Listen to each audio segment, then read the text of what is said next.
வாங்கணும் அப்படி வெளியே வந்துருக்கேன்.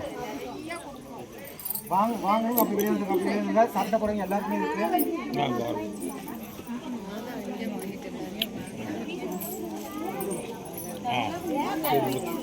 உங்களுக்கு இன்னொரு விஷயம் சொல்லட்டுங்களா? நம்ம குருஜி இருக்காரு இல்லையா, காசு யாருக்காச்சும் கொடுக்கணும் அப்படின்னா அவர் மட்டும் தான் கொடுப்பாரு. இது ஒரு ட்விஸ்ட் இருக்கு. என்னது, காசு கொடுக்கணும் அப்படின்னா வரவு செலவு எல்லாத்துக்கும் கொடுக்கணும். எங்க அம்மாவுக்கே காசு கொடுக்கணும் அப்படின்னா யார் கொடுப்பாங்க? குருஜி தான் கொடுப்பாரு. எங்க அம்மாவை கேளுங்க. எங்க அம்மாவும் கெஞ்சி பார்த்துருக்கோம், காசு 10 ரூபா 100 ரூபா குருடி அப்படி. என் கையில காசு கொடுக்கறதுக்கு விட மாட்டார். ஏன் அப்படின்னா, நாங்கள் எங்கள் கையால் தங்கம் யாருக்காச்சும் வாங்கி கொடுத்தோம் அப்படின்னா செல்வ செழிப்பாக இருப்பாங்க. வெள்ளி வாங்கி கொடுத்தோன்னா அவன் அடிச்சு காலையில் அவன் தொழிலில் பயங்கரமாக விருத்தி ஆகிடும். எங்கள் ஜாதக ரீதியாகவே எங்கள் தெய்வத்தில் அணுகிறோமோ தெரியல, இது உண்மை. அதனால கையில் யாருக்குமே எதுவுமே கொடுக்க மாட்டோம். இன்னைக்கு இவ்வளோ பூஜை முடிஞ்சு இந்த 100 ரூபா கொடுக்கறதுன்றது மிகப்பெரிய ஒரு பாக்கியம். கொண்டு போய் செலவு பண்ணாதீங்க. மஞ்சள் குங்குமம் அதுக்குள்ள வச்சு மடிச்சு குலதெய்வத்தை நினைச்சு கஷ்டங்கள் நிவர்த்தி ஆகணும்னு சொல்லிட்டு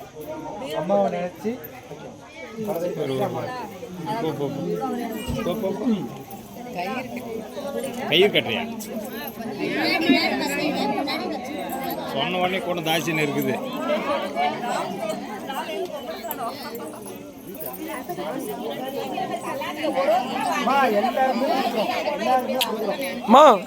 எங்களுக்கு ஒண்ணு கிடைக்கும்.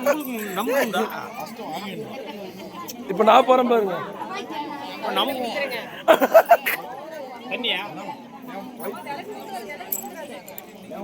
அப்பா அப்பா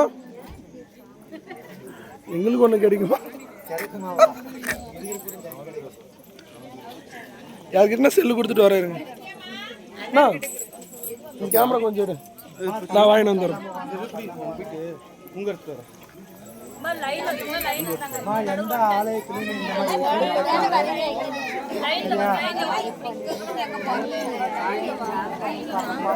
பாட்டியம்மா உங்களுக்கெல்லாம் கிடைக்குது. பாட்டியம்மா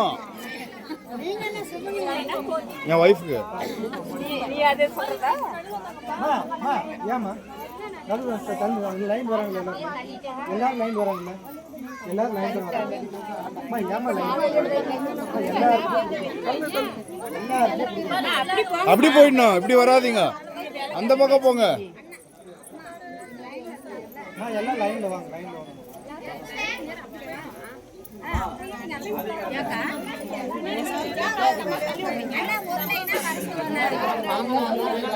இருங்க இருங்க.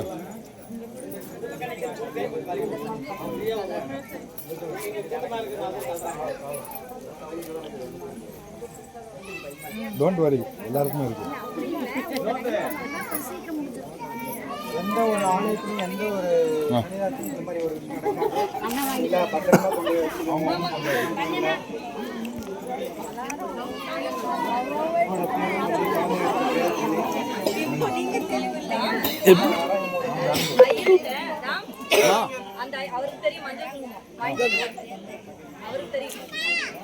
நான் தெளிவா